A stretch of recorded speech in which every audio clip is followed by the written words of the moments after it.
Hello, everyone. This is Michaela, and you're listening to the End All the Things podcast. As a life coach and facilitator, I work with individuals and groups to empower their best selves to shine to the betterment of all involved.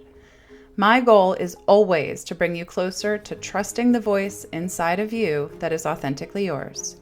My job here is no different. In my journey through life, I continue to meet people who use their authenticity, their gifts, to grow, change, and serve through professional and personal endeavors. These people and their stories become my gift to you, for I cannot keep a good thing to myself, and I believe that they may inspire a part of your story to evolve.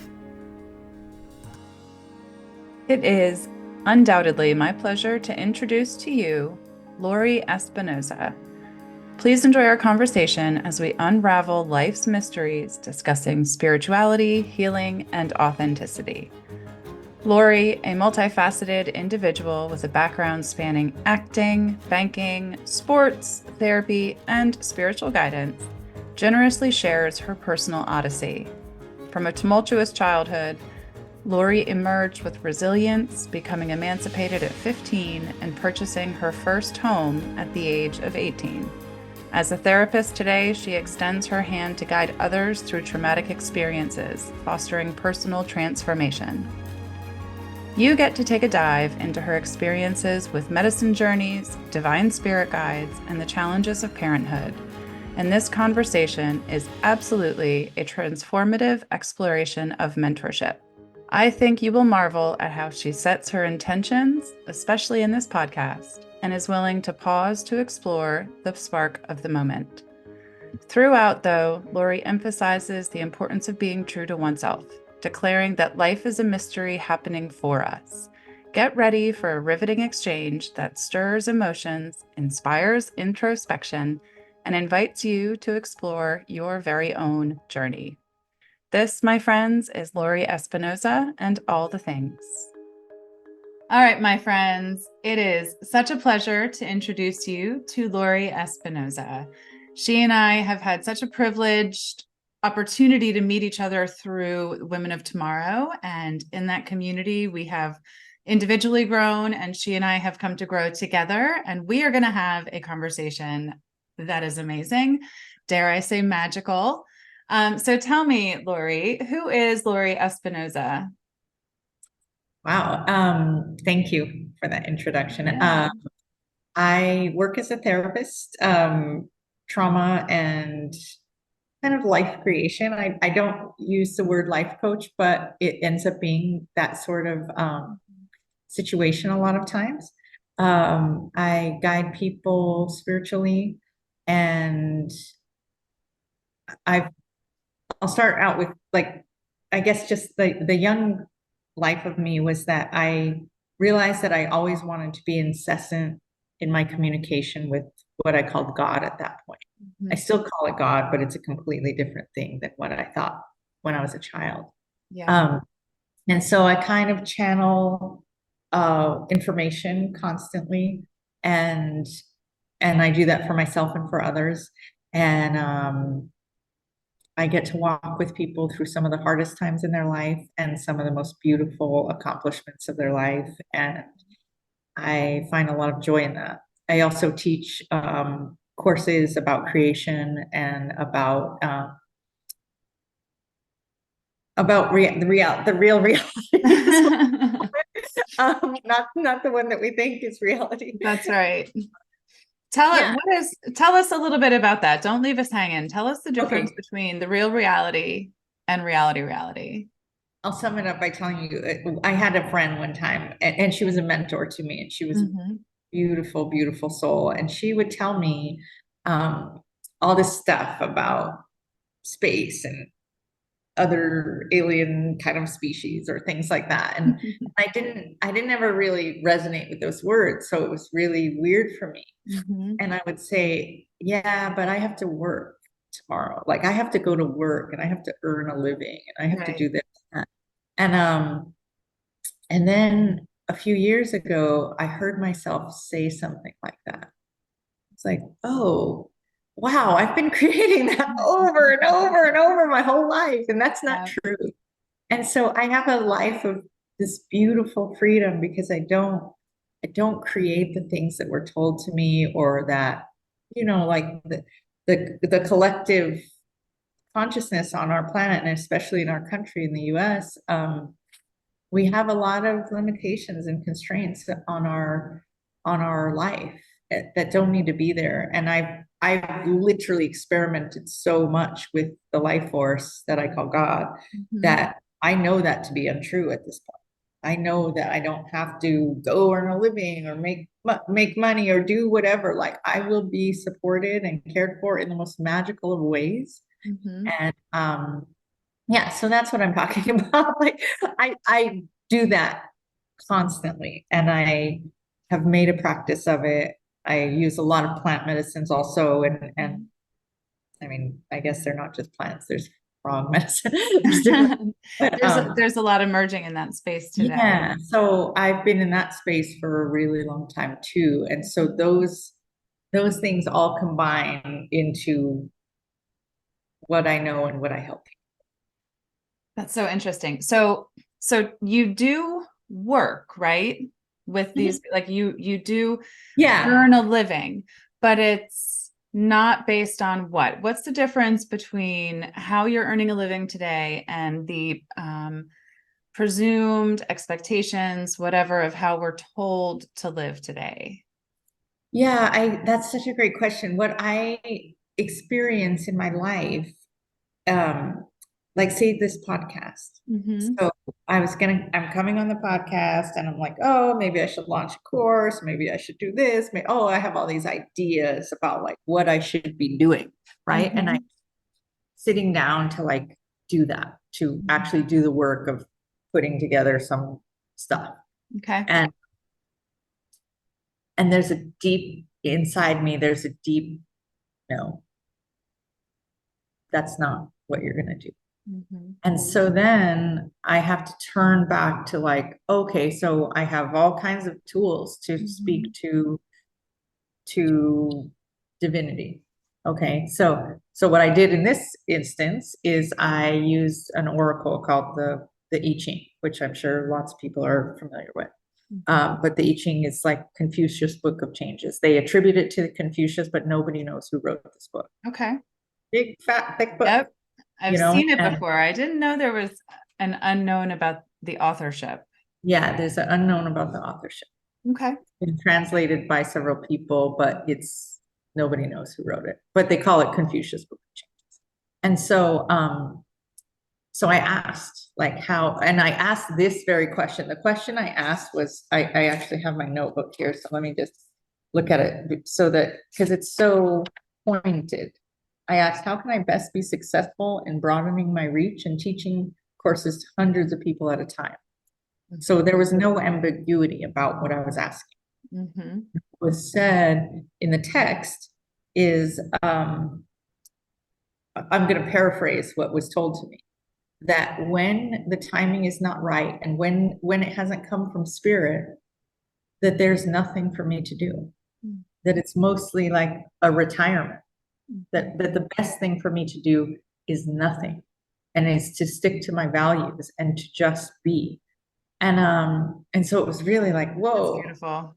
that's, yeah, it's beautiful. And it made me feel like, do I contribute enough to my household? Do I do this? Do I do that? And so it sent me on a little spin out of thought. And I went to my husband and asked him, um, hey, like, but also the book of changes too. So like there's two readings. So that Wow. first said, don't do anything. And then the second reading said, in the months of March and April or whatever, it said like in the spring things come into life, and and you need to pay attention inside, and when the right time, it's the right time, you will know.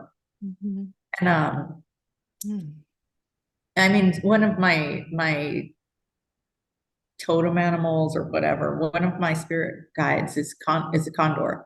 And so the condor bridges like the upper world and this world, and the messages come through. So I don't ever think of like, it's not my work that I'm bringing through. It's something that's told to me that I'm bringing through. And if it's not being coming through, then I have no business talking about it. That's so So interesting. And I think what it, to boil it down to, to our listeners today, it's just listening, right?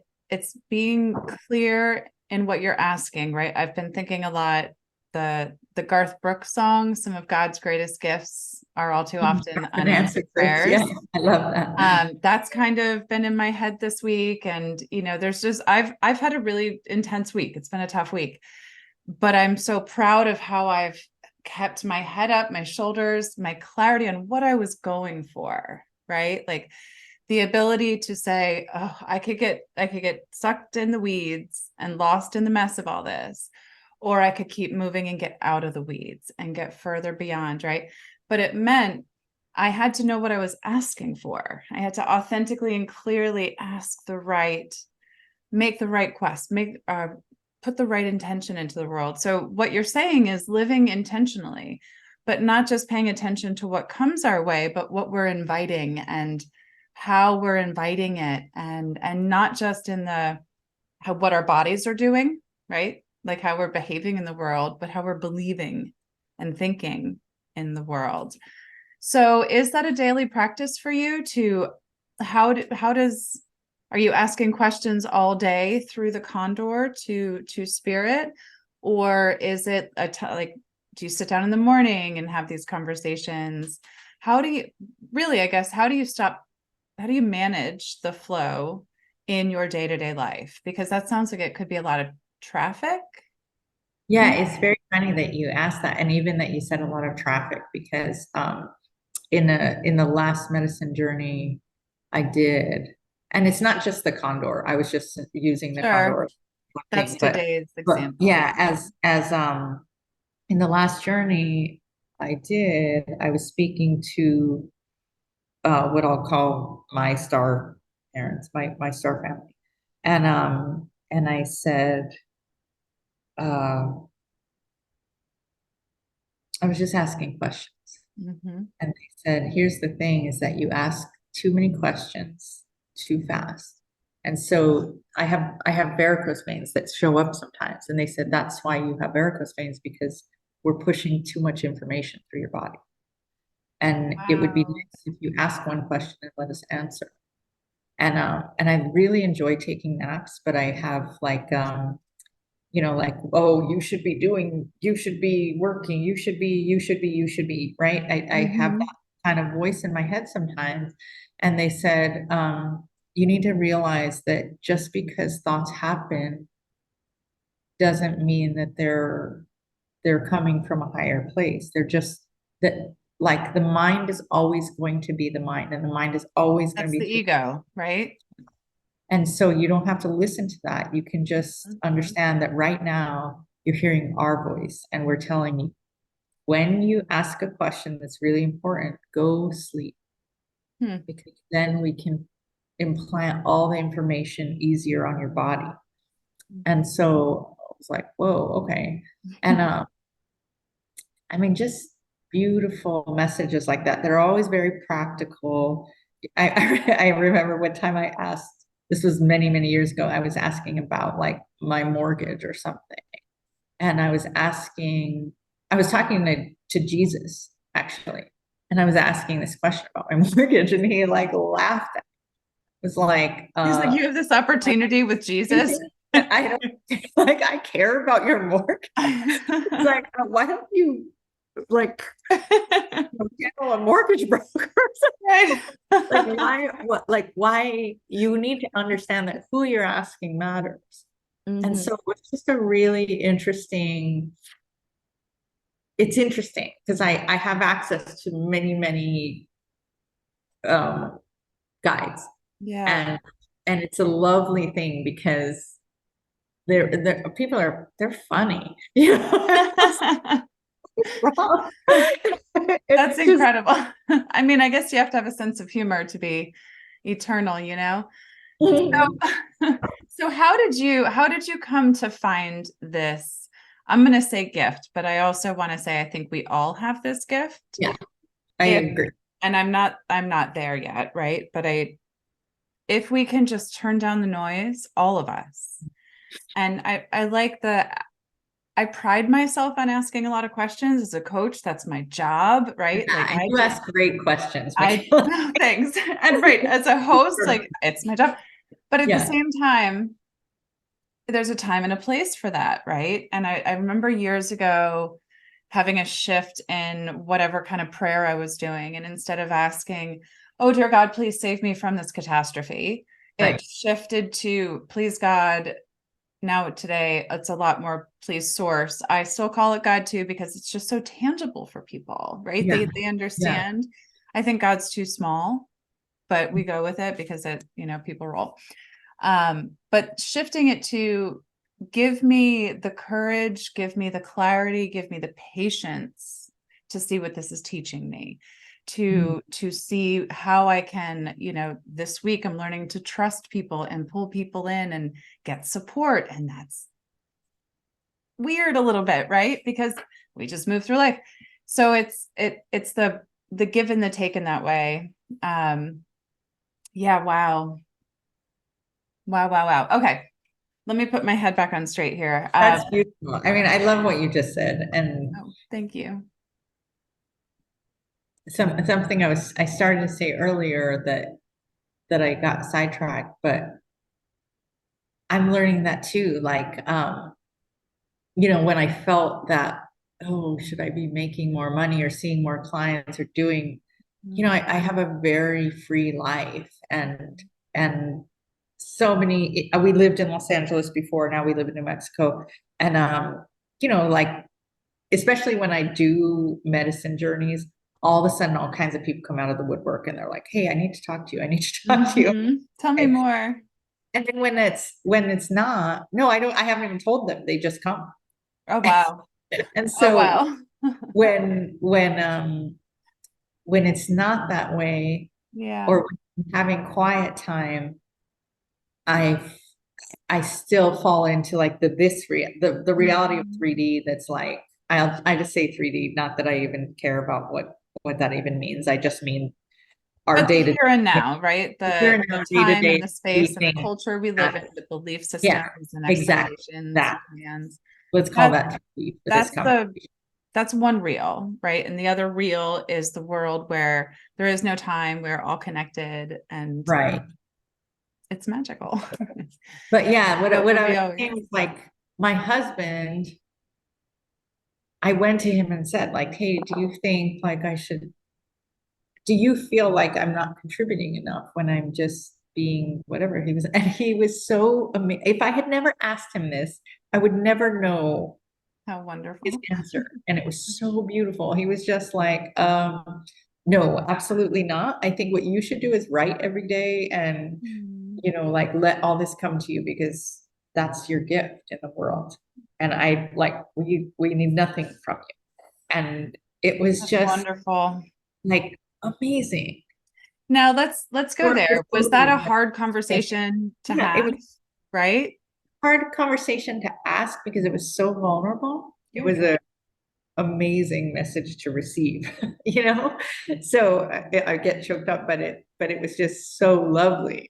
Mm-hmm. And I was, I realized like what I've been asking for a lot now is just articulation, because I used to um, get like frustrated, and then the words wouldn't form right. And so I'm so used to channeling. So when I speak to people and I'm not channeling, and my words aren't coming across, or if it was with my daughter or my husband, like I would resort to frustration. And sometimes even like one time I asked, like, how can I stop cursing?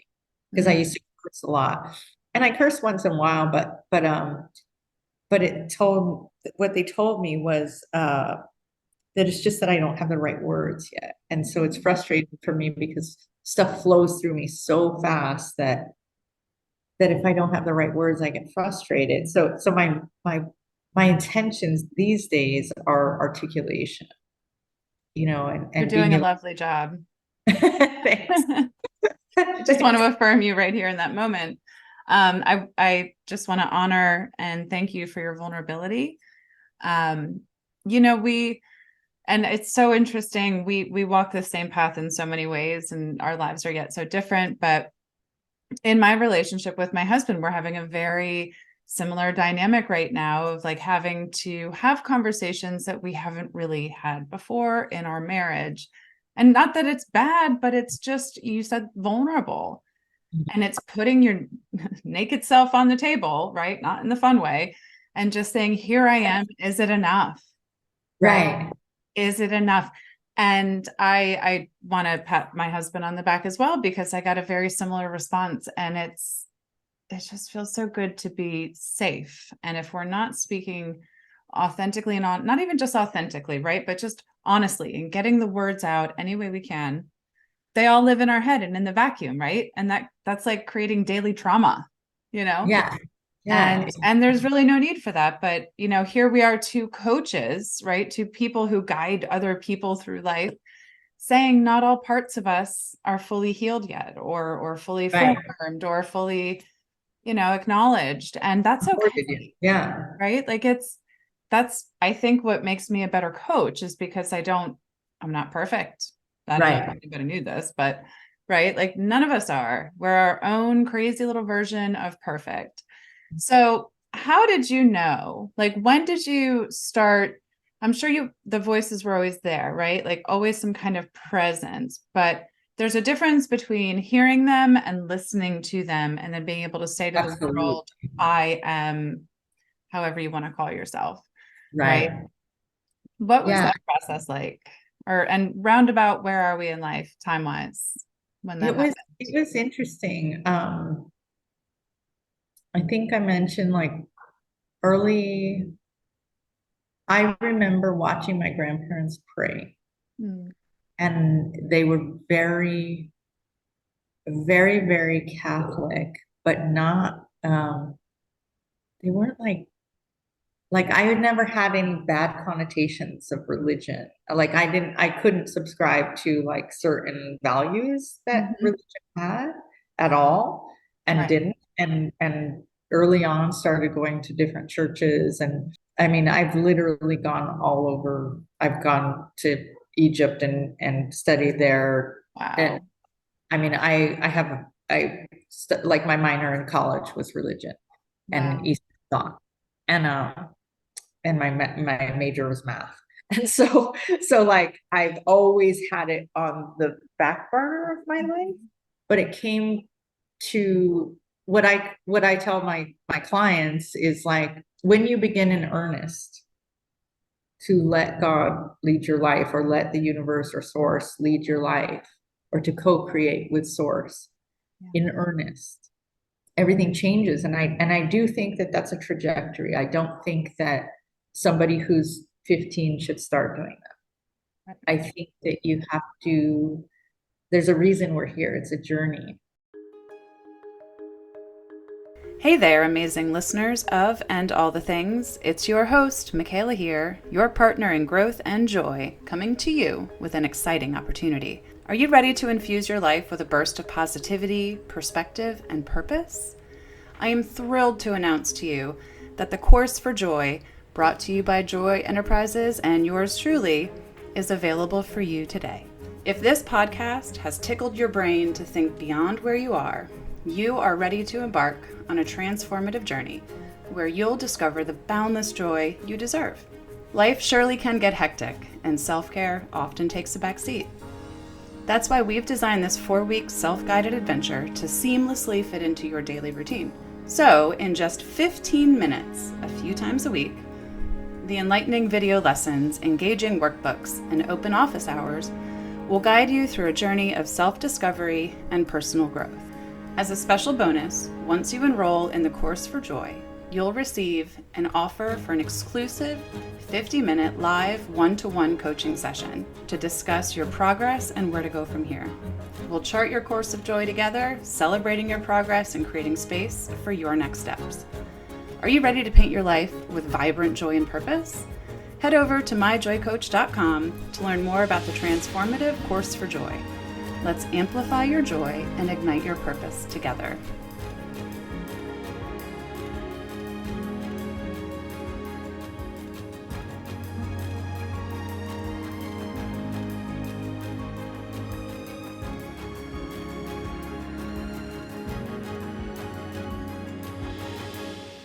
This game. It's an evolution, right? Yeah. Like So you don't skip over the parts, but I Right. think earnest, yeah, it's hard to pinpoint an age because it was always happening. I was a banker for JP Morgan in my late 20s and my early 30s. I was still in finance, and it was already telling me for many years, like, this ain't it. And how did you know? Because a lot of times when we're in the situation and we hear the voice saying, girl, you're wrong, we tend to, right? Unless we're connecting, block it out, right? Just push it away and push it away. Were you able to acknowledge that, girl, no? Or did you just, move through and say, not now? Or I was always able to acknowledge, but not because it was easy, but because it was so painful to not be myself. Right. To not, it was, life was painful when I was trying to be someone else. And I'll say this thing that was said to me the other day was by my star parents, not my life parents, but they said, there are billions of stars, and the game of life is finding out which one you are. And every person, there are billions and billions, and every person is a unique emanation or seed of a star. And that once you know who you are, this plane feels different and will be so much easier. And I was kind of throwing a tantrum at the time and talking to them, and I was saying, like, no, this plane is not for me. They were like, no, this is your home. Like, you just don't feel at home because you haven't understood who you are yet. And so I was like, well, when will it be my day? And I was like, I'm like throwing a tantrum. And then, there was this huge ceremony and it was just beautiful, but I found out who I am. And it was so funny because when I understood what was being said to me, every moment of the last at least 30 years of my life made sense in a row. Like, oh, that's what that was. That was like that's the beauty of it. And is leaving themselves clues.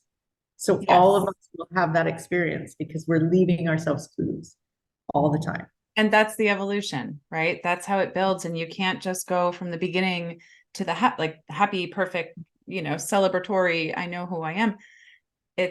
We have to try things out, bump and curve and wave, and that takes endurance, right? So do you have mentors here on this physical plane that you look to? Like, how has mentorship been a part of your human experience?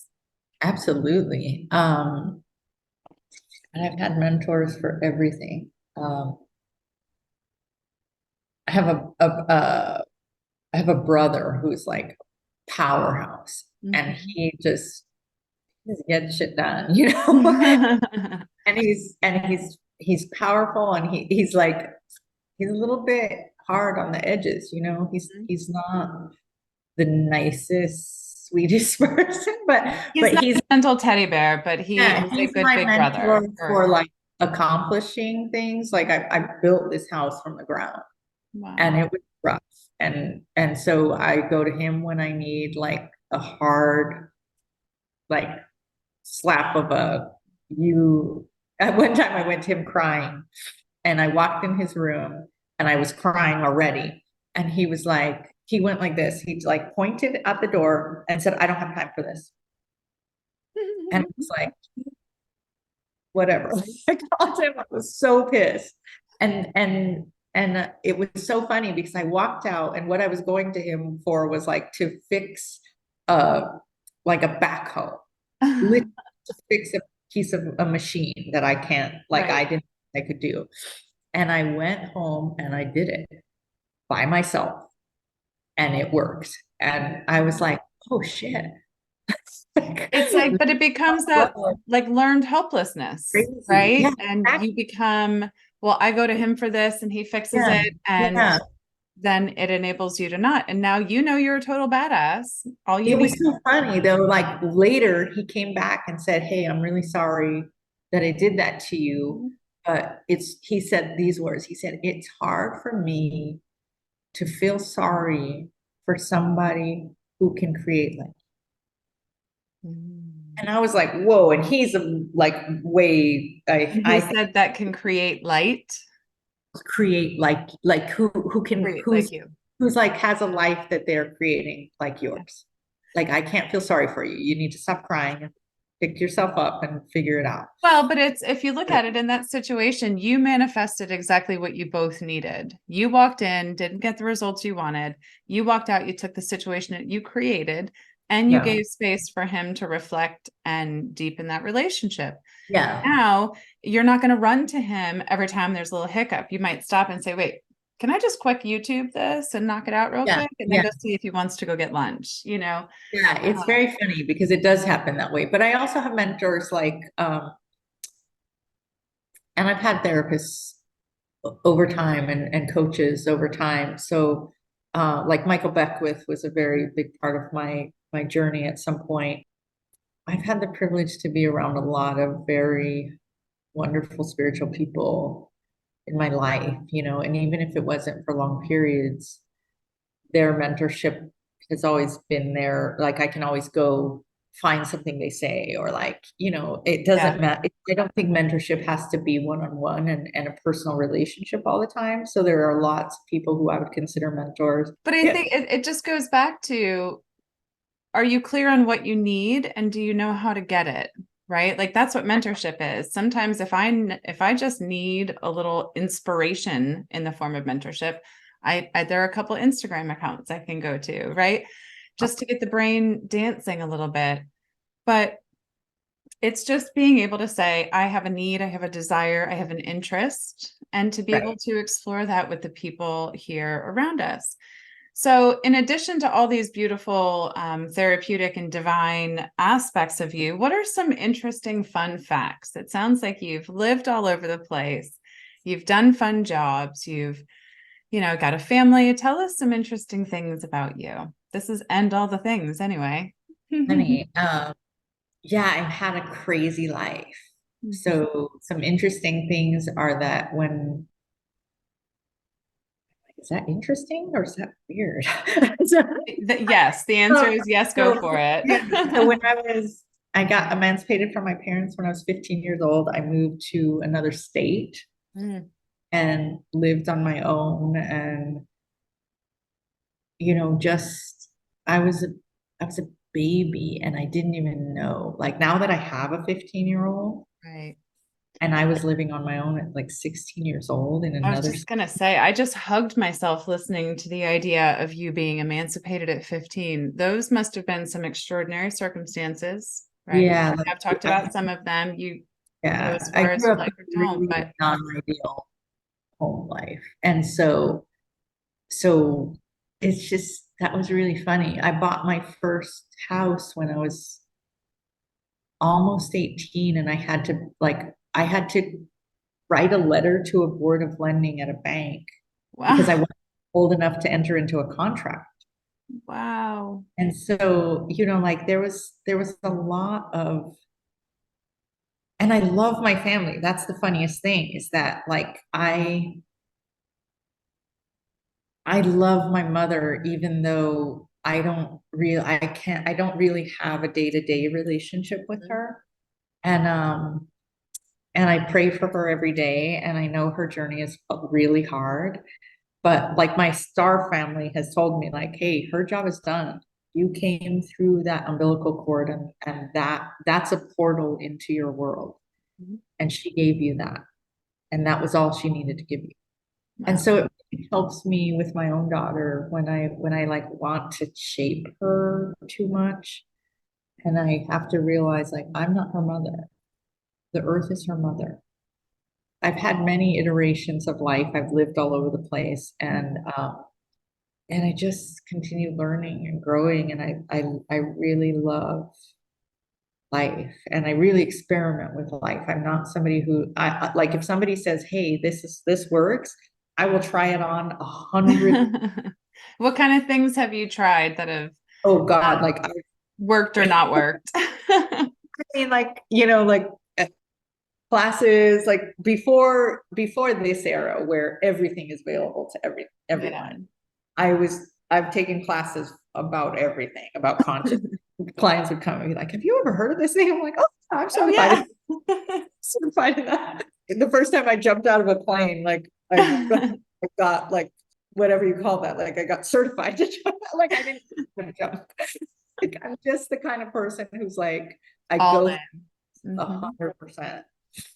I feel this like I'm like, let's just try it all. Why not? And people take this the wrong way, but like I'm an opportunist, not in a way that's going to damage or hurt or take from Right. other people, not that kind of opportunist, right? Yeah. Yeah. But I had an opportunity to take a karate class when I was in my mid 20s. And lo and behold, almost 3 years later, I earned my black belt, right? I took an opportunity, I tried it, I said, let's go for it. Why So not? good. I want to take why not a painting class or whatever. And, with Right. my kids, now that they're getting a little bit bigger and I'm not as responsible for managing all their comings and goings, I just have to drive them places. I want to get back into that and do more Yeah. of that kind of spontaneous stuff. But I listen to podcasts, I read books, I talk to people. I do this podcast so I can learn more, right? I just want to be a big total dork. Where do you align on the dorkness? It sounds like you and I have a lot in common, A like hundred in the percent. dorkness. Are I, you where do you get your information? Like what keeps you updated? Are you podcasts? Do you read books?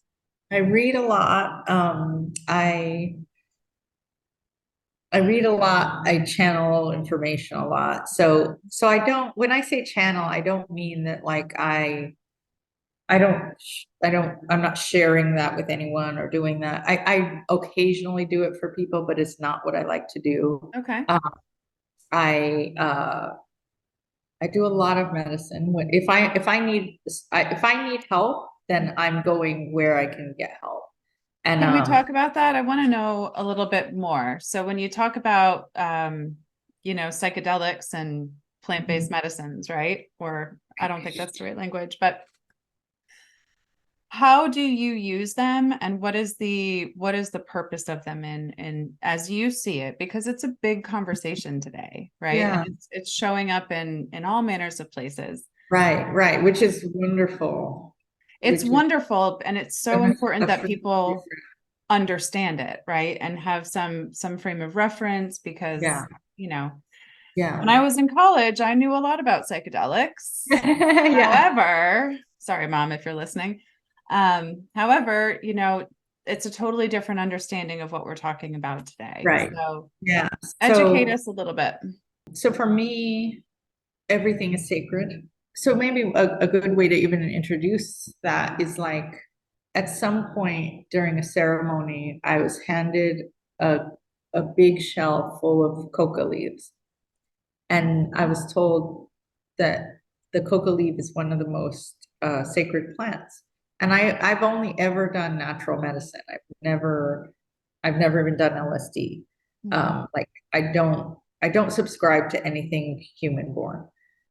The shaman or the practitioner told me you can make amends to any substance you've ever abused. Mhm. And that went so far for me. It wasn't just things called drugs or I mean it was sugar. Yeah, It was every substance. it was. And it still happens sometimes where I'm like, oh, I'm abusing this thing right now. Mhm. I'm using it to cover up some hole in me right now. Yeah. And so that could be foods, that could be anything. But to answer your question, how I use medicine is and we talked about like getting nervous about things, Mhm.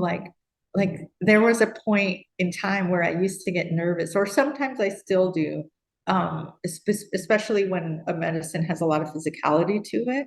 Okay. Um, And physicality, meaning that you feel physicality it means like you might purge, you okay. might have ataxia in your body. And so, so I always do things ceremonially. There's only one medicine that I actually feel comfortable offering to people, or not one actual, like really deep one. Okay. There's things that are fine, but they're not psychedelic. They're not mind altering or psychoactive, I would say.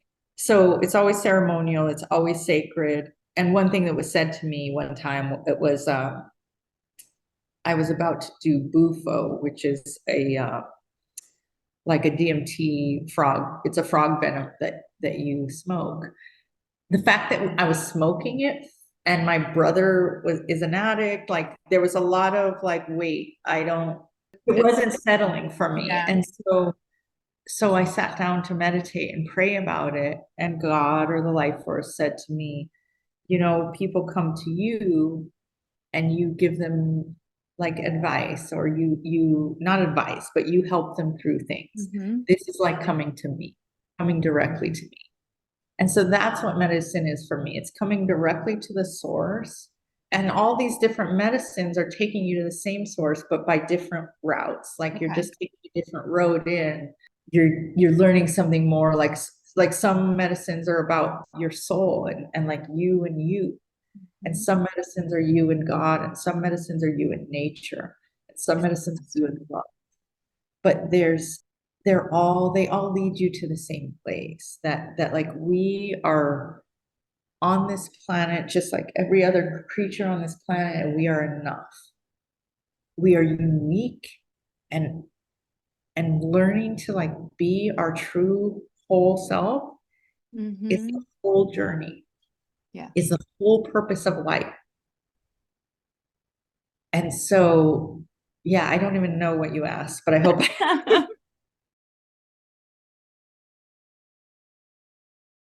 So where did so you bought a house when you're 18, which is like super mature, right? But you had already been emancipated.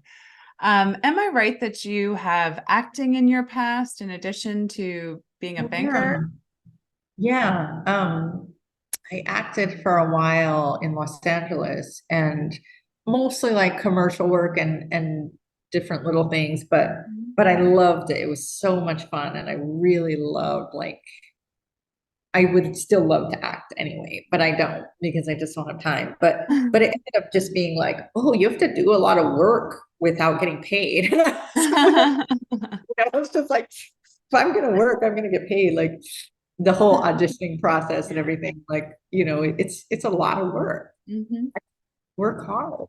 And but it's so much fun. I loved it. Mhm. It was always like being able to know who you are in a situation that has no consequences is a lovely thing. It's very Interesting. much like learning who you are. So I loved acting in that way.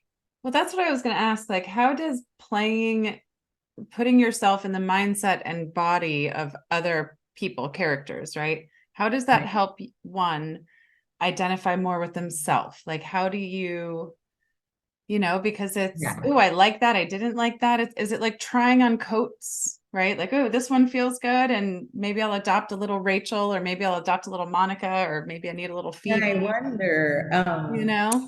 I was never enough of an actor to say that I really, like know how it is to like play a character, like Right. like Queen Elizabeth, like to put myself into a period role. But Right. Something but I that's so do, type. yeah, something that there's already someone Yeah. that has no, I don't have any, well, I guess I do because I work with clients every day. So I have to become the someone that they are to fully understand, But for me, I remember like a director saying they wanted something. They wanted more of this, more of that, whatever. And I said, well, just tell me the emotion you're looking. Mm. You don't have to tell me how to do it. Mhm. Tell me the emotion you're looking. And that for me, like I remember that director and I having a conversation later, and he was like, that was the most helpful thing I've ever heard in my career. And I And think that goes good to directors, your that's what they're doing. You know, I wasn't coming up with that. I had just had other directors that would say, hey, right. I want. But it's that you picked up on that and paid attention to it. And you probably use that with the people you work with today, right? Because we cannot, yes, we can manifest, but like we can't create the exact conditions of tomorrow. I just know how I want to feel and what I want Right. to be experiencing and what else could it be. And, you know, I just, what do you want it to feel like is so Right. different than what do you want it to be like?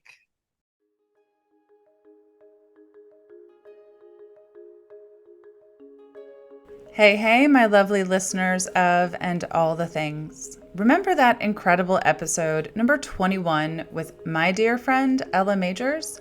Well, we have got thrilling news for you. I am very excited and honored to join with Ella and her mission as an affiliate for her 22 Reboot program. Having gone through the program myself, I can attest to its ability to deliver results and growth, both personally and professionally. So here's what's up. You know, you have earned the accolades, you have done the work, you have achieved massive success, and you've conquered it all. But you've neglected the one asset you cannot afford to lose, your health. What if in just 22 days you could feel freaking fantastic? What if you could completely reboot your life and health, allowing you the energy, the clarity, and the drive to continue conquering the world? The 22 Reboot will get you there. After just 22 days of following this revolutionary transformation system, hundreds of successful entrepreneurs, including myself, have experienced massive, measurable results, all while making conscious, ethical, and compassion-based lifestyle choices that honor our planet and the animals who live here. It is time to disrupt your life so that you, and only you, can save it. So join the hundreds of people whose lives have already been changed thanks to Ella's expert coaching. Her coaching material, content, and direction aligns so beautifully with the work I do here at Joy Enterprises. The difference is she pulls in the plant-based and wellness factors that I don't have the experience for. So because I cannot keep a good thing to myself, I have to tell you about this. So if it's got you interested, please click the link in the show notes or reach out directly and feel free to ask as many questions as you want because you are worth it. It is time for you to commit to yourself, your body, and the planet in the very same way that you have committed to your business, your family, your life, and all the things that you've said yes to. And let's do this. Right. Right? Because if you, Right. Yeah. Because we have such um, a small understanding of life, you know, like, and language. and we can't. Yeah, exactly. Language is so limiting. Mm-hmm. So yeah, the felt sense and having a body, like having this privilege of a temple in which we experience life Mm-hmm. is completely different when you don't have a temple. You know, like when you do these medicines, a lot of times you're walking out of your body. And that it's lovely and wonderful. And if I didn't have a body, I wouldn't get to be with my husband or my daughter or play tennis. I'm a huge lover of tennis. I play tennis and pickleball constantly. All the time. Yeah. Yeah. Yeah. And so that joy of physicality is something that I really value. And I value like the other a funny thing that I could have said or that I will say is that I love operating heavy equipment. Is I that why you have a back out? absolutely, I don't have one, it's my brother's, but I have a skid steer. I love operating heavy equipment and I love like if I could be like Sigourney Weaver on Aliens and like be in a machine like fighting aliens. I don't want to fight anyone, but but I would love to be a transformer. Like in some ways I'm a transformer of consciousness, but I would love to That's so play funny. roles of transformation with machinery because I love that stuff. Oh my gosh, that's so funny. Now, is that where you get into building your house? Like, did you yourself like hammer and nails, or did you design and instruct? Tell us. All of it. I designed the house and I built it with hammer and nails and everything else. But my husband did a lot more than I did, and he's a musician. My husband's a professional musician. Okay. So one time, like years ago, a couple years ago, we were like having a little argument, and I was like, "Do you even like me anymore?"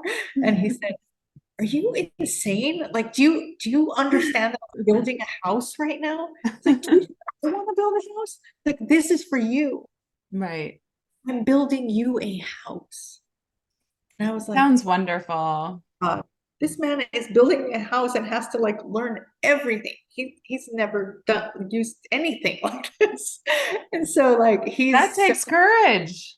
yeah, it was it like they say, like building a house, if your marriage can survive that, it can survive You can anything. Like survive people say anything. that. But it's true, like it's really rough. It's hard. Mhm. But I yeah, can't even imagine like stuff like that. that. That The thing, takes audacity, right? yeah, Like and that's an as a audacious child, challenge. it is. And as a Amazing. child, like I built a day spa too. I used to have a day spa with sensory deprivation tanks. So I've been in like the consciousness arena forever. Um, Wow. That's interesting. yeah, yeah. I just talked to some friends who did the sensory deprivation stuff and they had an interesting experience, but it's definitely got my curiosity piqued. Yeah, yeah. It was great. Like the first time I ever got in a float tank, it literally healed all my wounds from my abusive father, Oh my gosh. like in an hour. And that for me was like, then I was like, oh, I'm quitting my career. I was like literally taking the CFA the next day, the Chartered Financial Analyst exam, which is like the bar of finance, Yep. right? And so I'm taking my first exam and I get in a float tank the day before. And it was so profound. Like I had an hour session and I remember them knocking on the door and I was like, oh, I'll just buy the next hour, I said. And they were like, you can't, it's booked. And I was like, well, I'll try to get out then. I don't think I can move. I know that I can. But it was so profound that I What is it about? literally abandoned my career and opened a day spa. But I also like that's one thing that I had to learn about myself is that I can be so impulsive and that's not good for me. Like I need to ride that wave. Like my human design is like a wave of I can't do things in the moment because I get too excited in a moment. Right. Hmm. So how do you manage that now, right? Like you've got a house and a family and all the things. How do you keep check of that, let's call it impulsivity, maybe? Or Yeah, that immediate burn and desire? I'm I don't know. super aware of it now. I have like really vast interests Mhm. and do a lot of them. But I'm very I wouldn't say I'm masterful yet, but I'm But you're right. mindful. I'm mindful and I'm always working towards mastery. And so I'm not The masterful with, evolution. That's how but we grow, right? yeah, like I mean, what's told to me during journeys is always really important, and that pause of like, hey, we're pushing too much information through you.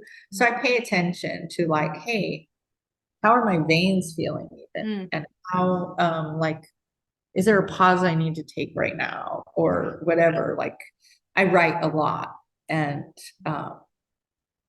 yeah, those practices, like you asked me before about do I sit down in the morning and have intentions, and I'm kind of a moment to moment. Every I have a pause, like before we got on our call, I wrote down intentions. mhm. I stop a lot. And so that's how I function. I'm aware that I can't. You you've mentioned a lot of things, and some of them I've let go by, and I'd love to go back and finish up on them. One real quick, I just want to touch on. Thank you for sharing your vulnerability again about your childhood with your dad. I would love to know more about the tank and how the sensory deprivation can heal in that way. And I don't imagine that's everyone's experience right out the gates. But so can we run back and touch on that, and then I'll pull us back into the conversation Sure, sure. because I'm very curious. I don't know. So I wouldn't say it's the float tank or the sensory deprivation tank that has to be so what I tell clients is like, hey, you can look for technique or for these things forever, but what you really want to do is dive into the layers of consciousness and the dimensions of reality. And so I think that for me, I am very open to other dimensions constantly. So when I had a space of complete darkness with um, Got no it. sensory input, I go straight Got to, it. like it was almost like going for the jugular. Like the most Right. painful experience of my life was suddenly on the plate and saying, hey, this is what it was. Mm-hmm. And Hmm. so I think that's for me, that's how it goes. And like meditation can go that way for me too. Like if I can just dive into like the deepest spot, but not like I have another friend, like one of my friends, Scott, he can meditate for like ever. I can't do that at all. No. Like I might need the help of medicine or something, but I can go to the deepest place I need to go pretty immediately under those circumstances. And I think all roads lead to the same place. I don't think everyone should do medicine. I don't think everyone should think that a float tank Mm-hmm. is the answer, but But it could help, right? but quieting, all it is quieting the mind and Right. the sensory input, the see, hear, feel of life, Yep. the feeling, the hearing, the visuals, and and then going to those parts, like you said, those parts that are having use. I don't know how you worded it. It was really beautiful, but I think every part of us just needs support. And so I literally bought one of those boppy pregnancy pillows the other day. Oh. And the woman was like, oh, well, do you need a stroller? Do you need this? Do you need this? Just You're bought it off of like Marketplace. like, And I'm no. like, no, I actually don't have a baby. I just want the pillow. Like for my whole posture to be at Mm-hmm. ease. And Mm-hmm. my friend was saying, I can't believe how lazy you are. Like you can't hold your arms up. And I said, it's not lazy. It's that it's It's that when different. Like I found myself just adjusting, like, yeah, oh, yeah, when you have trauma in your body, you tend to hold stress in different places. Really telling my body, like, hey, you're important enough to me. You are a temple mm-hmm. of divine love. And so I'm going to, like, right now, I have my feet on a footrest Nice. because I want my whole body to be completely supported so that my mind is at ease and I can fully let go. Be here now, not in the holding up of the physical self, right? Like Right. you want to tell the Right. physical self that it's safe, it can relax and let Yeah, magic exactly. happen, you know? Safety support is so important for that. Like, Mhm. yeah, like I did this, I do core courses nonstop. But like I did this whole biology of trauma thing, and it was so lovely because this doctor, she's a medical doctor, and she just talked about like, oh, how much support our bodies absolutely need. And I've been supporting my body forever. So I'm a craniosacral therapist too. So it's just so important to me Mhm. to be comfortable, on in this life and on this plane called Earth and in a body. Yeah, comfort and safety and Support. and freedom, right? Like, I here in my 40s, I'm just working to put this body in a place where it will go the distance with me, right? Yeah. That it will keep up with me for all the things I want to do for the next 40, you know? Yeah. Um, What phase of life do you think you're in? What are there chapters? I think we talked Yeah. about this, right? Like is this act three for you? I think of phases as like 7 year periods roughly. I think I'm 47, but I feel like I'm always kind of ahead of, and I feel like it's the best one. For me, I look forward to like the grace of meaning over motivation, from like striving and all of that to like Yes. relaxation and rest. And that's not like I will still play tennis forever and swim and do things like that. I'm taking a hospice training, and it's not my first one. I also Wow. did a death doula kind of thing a long time ago. So I love that liminal space where there are other people I can talk to that are in two worlds. Mhm. It's not always easy to bridge that, you know? That would be like, that should be, wouldn't it be great if that was a requirement for people to be in hospice, to be able to have that intuitive channel open and just really, I mean, wow, what kind of comfort you can bring. That's incredible. And so, okay, you've talked about tennis a lot. Let's go ahead and dig in a little bit to tennis. Why tennis? How did you get into tennis? I mean, were you playing as a child before you were emancipated, or did you grow into this? I started playing tennis after college as an adult. It's kind of like sensory deprivation tanks. It's like you're on your own. I play a lot of singles. I play some doubles, but you're on your own. And if you're with another person, I am so aware of, okay, I'm feeling this person's Mm-hmm. nervousness or anger or whatever. Like I have to navigate Yeah. that in between space of me and my partner.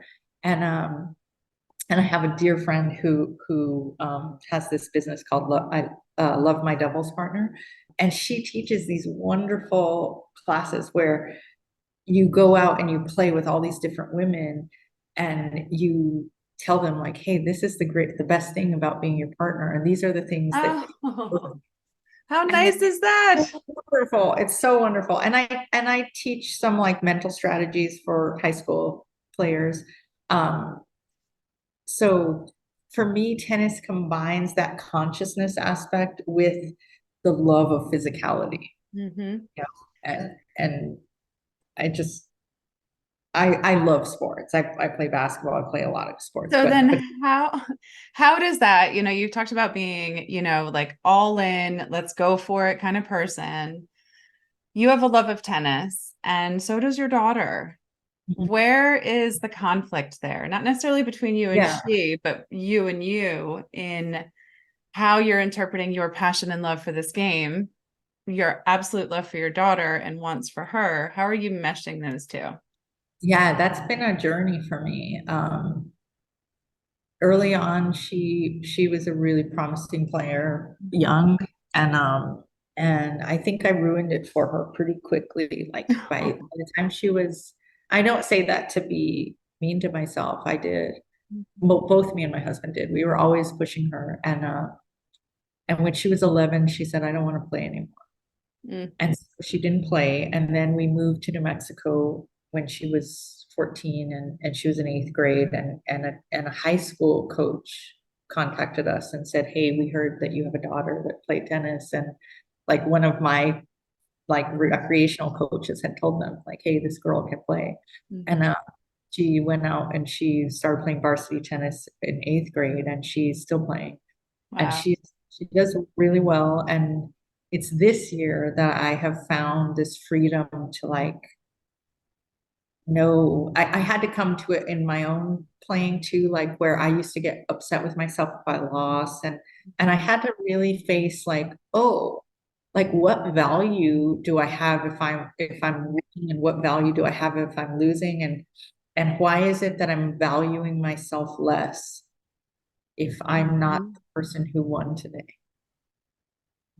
And That's that was a hard. dose of reality we all need, Yeah, no it matter was the endeavor. a really emotional time when I started like deeply looking at that. Like, oh, I devalue myself if I'm not the victor.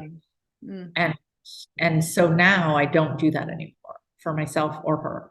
Mhm. Um, now I realize now, like, if I'm gonna say something to her from the bleach, like, you know what I mean? Like afterward, if I'm telling her, oh, you were doing this or you're doing that, like, yeah, that's really freaking easy to say when you're not From the on the bleachers.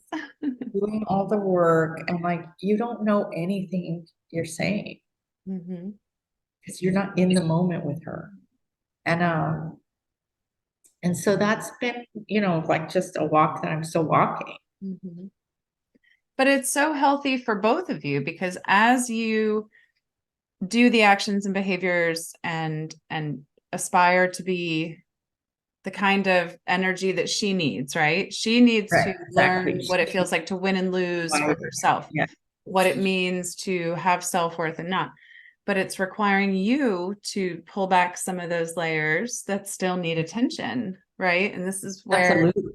when we talk about boundaries like this, there is no one-way liberation. And as you work to be better for her, it's better for you. She's winning and everybody's stronger, better because of it. But I love it because we all have this stuff. We're all figuring out, when I look at sports, is it competition or is it a game? Is it play? Right. And it's hard to do that when, yeah, as a parent, I just want my kids to play, but damn it, I want them to win too, and I want them to feel good Yeah. about themselves. But that's where I think I shared with you, Abby Wambach, Olympic soccer phenom, says to her kids after they play soccer, I really enjoyed watching you play. It's I so awesome. really enjoyed watching you play. That was fun to watch you play. So it has less to do about how they produce and more to do about how they engage and show up and what matters, right? So That's true. And it's funny that you say that because I was just reflecting on like my most I don't like the word proud of it. I don't sure, love that but we because it get has it. so much connotation, but my happiest moments watching her play tennis or my proudest moments watching her play have been during losses Mm, when she's like playing her heart out against somebody who's crazy good. hmm. And I'm so happy because she's She's not playing with them. she's leaving it all on the court and Yeah. she's not getting killed and she's like a formidable opponent. And I love it. And Yeah, that is the happiest times. that's I so great. And I think to be able to celebrate with her that level of pride, for lack of a better word, in the midst of a loss, right? Because Right. if you lose, it means you're trying for something, and there's no shame in that, you know? Right. It's like it's a zero sum game. So it doesn't if we said, like if we categorized it differently, Mhm.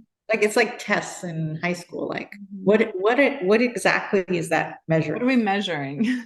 Right. Like all I want is for somebody to learn.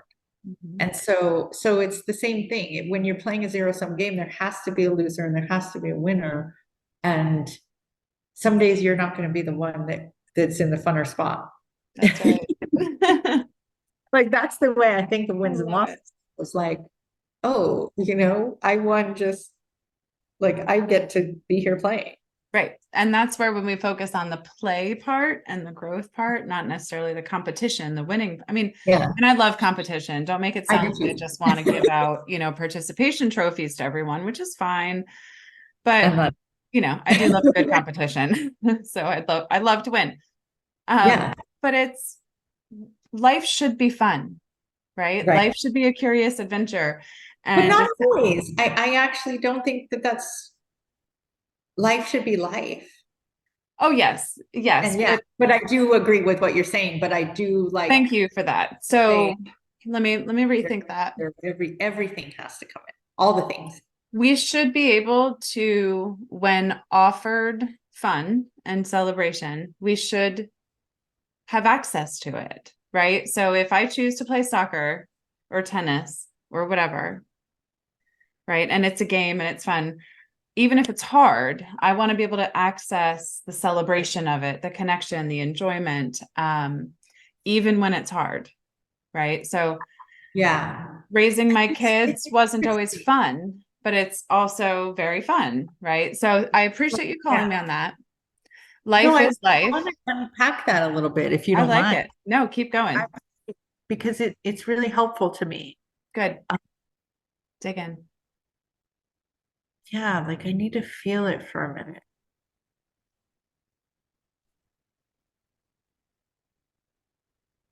So I'm changing my mind about this, Okay. and Tell me. This is so fun. the pain of life Mm-hmm. is absolutely necessary. Mm-hmm. Trying to make it fun or trying to make it comfortable Mm-hmm. or trying to make it not pain Right. is something that we're conditioned as Americans, as people, Take a but pill for it. yeah, like Drink the drink for I'm really it. changing my mind about this. I had this interesting occurrence in Peru with the person I was the shaman that I went to work with, and it was just it was painful. There was a point where I was like really crying and very shaken to my core as a woman, especially, Mm. and I felt very unseen and it was a trip. I'm not going to get Yeah, it was yeah, hefty. yeah. It was heavy. And I was like, whoa.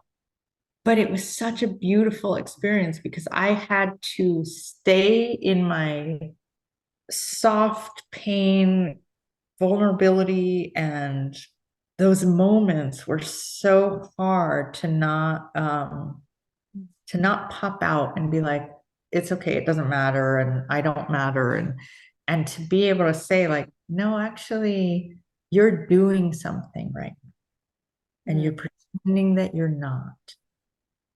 And I have full access to the way I'm feeling and have this person keep telling me, oh no, the truth is you this and you that. And I'm like, no, that's not the truth. I'm not Actually, going to listen to that one. it's actually not the truth.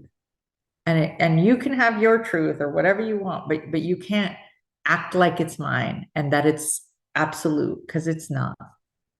Mm. Like there are all kinds of dynamics happening here, and you're not the innocent of them. And it was just a really Wow. anyway, I just am really valuing pain these days, or not pain, but valuing the unpleasant moments of life Because because they they happen. the growth. Hmm. They are actually part of the journey. Like when you get to the top, all of the grueling moments when you fell down or you were panting or having a really hard time, those moments are included in that victory. Hmm. They can't be put aside and say like, oh, they should have been different or happier. I Hmm. don't think that's true, but I do think that I always lived as though it was, Yes. and that causes a lot of suffering. That's really beautiful. And I appreciate you taking the time to pause and think that through. And, we get so caught up in this idea that, and I even said it, like life should be great, that life is supposed to be without suffering. Right. But Right. the Right. reality of life, as I see it, is life is the constant ebb and flow of happiness and suffering. Yeah. And both of them are inevitable. Both of them are ever changing. Neither one is going to stay forever. Right. It's just this. Yeah. It's And always changing. right. And when I look at life, I want to, when I talk about joy and how I define joy, is it's being in the middle of all that and seeing the suffering, calling it what it is, giving it a name, giving it a hug, Mm. right? Saying, I'm not so afraid of you because I know you're not going to stay because here comes happiness, right? And giving it a name and and being present in it. But all the while knowing that I'm still here in the middle, Mm. right? And I am the thing that is consistent. Me and my voice, me and my, emerging authenticity as I grow on this evolution.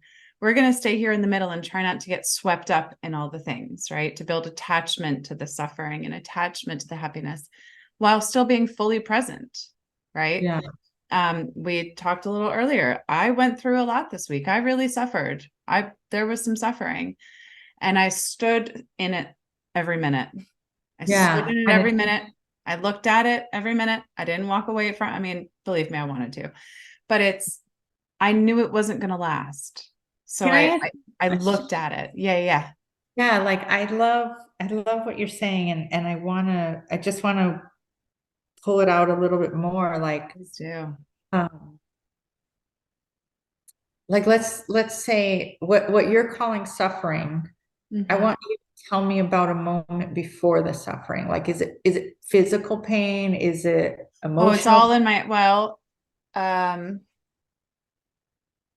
it's so in my head.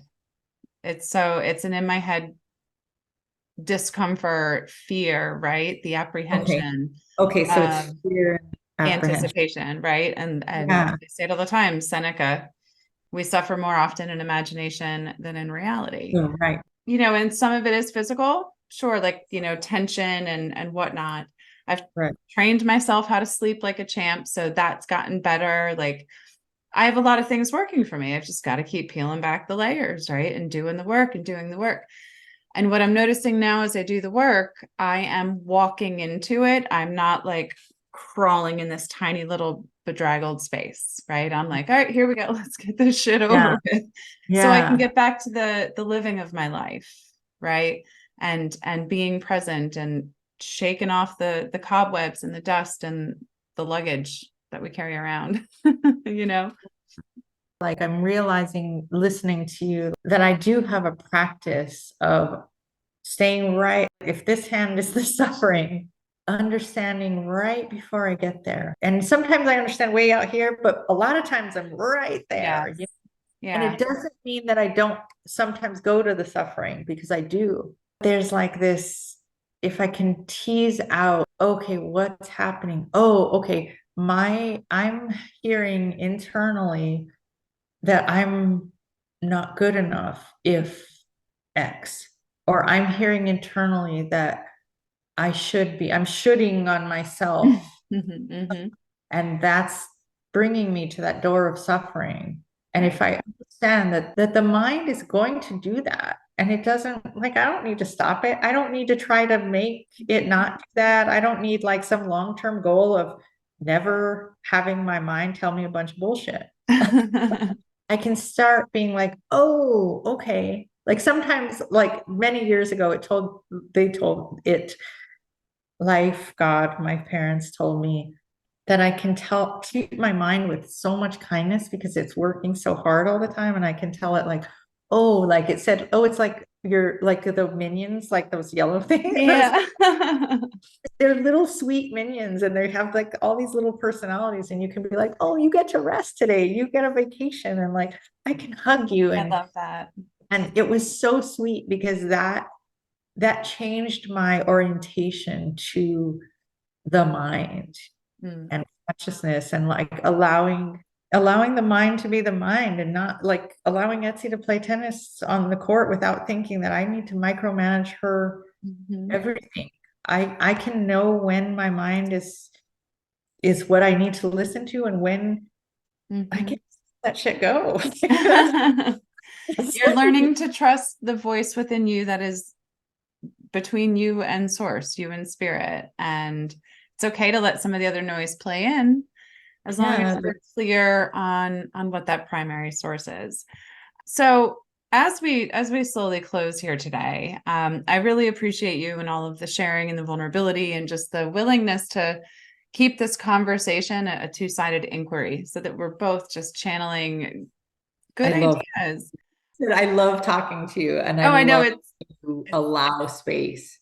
I don't have, all the answers or all the magic, but I have it. But when I'm in this space, I want to celebrate and shine yours. I want to enhance it. I want to take as much of it personally as I can and get as much out. But I have learned for me that when I'm given the space and the calm and the genuine curiosity from people, so it's always a gift to be able to give that back. So thank you. Kind of to close us, would you share with us the intention that you wrote for today's podcast recording? Yes, let me find it. It is absolutely beautiful. I listened to it before we recorded, and my heart really reacted. I had a really strong feeling about it. Okay, so 11:11. My intentions for the podcast, All the Things with Michaela Birdyshaw. We have a wonderful conversation that is fun, interesting, and feeds both of our souls. We experience magical excitement and joy and explore our interests with ease and articulation. I find the exact and right words to convey the messages I am bringing forth. Like the condor, I am able to bridge messages from the upper world and this world and make them accessible for many, many people to hear. The podcast and this episode are spread far and wide, and our voices are magnified for many to hear. The episode is aligned with our greatest good and the greatest good for the evolvement of our planet and species. I love it. I love it. I love it. Is there anything that we did not hit on in that? Is there anything left lingering from that intention? I think it was wonderful. It was fun. You were very articulate, felt very accessible. Appreciate you clarifying a few things. I think we did a great job. I think we did a great job. I love the numbers. I love that you were at 111. I was at 11:11. I love signs from my guidance, and I love when other people tell me about the signs they receive. So yeah, I think we got it all. We did it. So one quick question to close us out, and this is something I often ask, but if you could have a billboard telling the world one thing, right? Presuming your business and your interests in that regard are covered, right? So not an advertisement, but if you could say one thing to the world and have it seen by millions, what would it say? Like maybe that life is a great mystery that we'll never understand, but it's for us. That we're safe, and it's happening for us, not to us. Yes. Lorri, I find you to be such a gift and such a mystery. There's so much yet to understand and learn about you. So I very much look forward to doing that as we continue our journey together. But as we close, how can people find more of you if they want to follow along on this part of your journey? My Instagram is a soul revealed, and a part of my journey is that I've never really been good at anything social media. So really contacting me personally, that would be at a soulrevealed@gmail.com. Okay. I've literally dismantled my website when I moved from Los Angeles, and all of that is part of what we were talking about. Like me being me includes that I've never done things the way other people did them. That's the magic. And my husband pointed that out to me the other day. He was like, you were a banker, you never went to Wharton, you never did the things that JP Morgan wanted you to do, and you've never done things the way other people did them. So why would you start now? And so I'm kind of giving myself a permission slip to just be me. Yeah. Yeah, but I'd love if anyone wants to contact me, or I do like a 10-minute talk, like a free consultation if people want to see how I work or what I'm offering at any given time, or working one-on-one. I'm happy to just take some time out of my day and talk to them and see if we're a good fit. Awesome. Well, that is fantastic. And I can include all of that for all of you. But Lorri, I thank you so much. I'm so grateful to our mutual friend, Laura Bell Bundy, and her Women of Tomorrow community for helping us pull this connection together. And I'm grateful for you sharing your time and your gift. So to all those listening, wherever you are, whatever you're doing, I hope you make it a great day. And Lorri, I'll see you soon. And that's a wrap on another episode of And All the Things. If you enjoyed today's show, please like and follow on Apple Podcasts, Spotify, and YouTube. If you really liked it, please go ahead and rate it.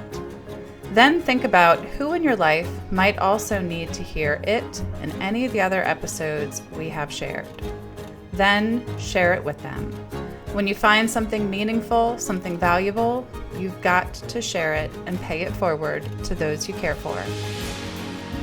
Thanks for joining us, and follow along on Instagram at MyJoyCoach to see more of me, your host, Michaela Birdyshaw. And as always, make it a great day.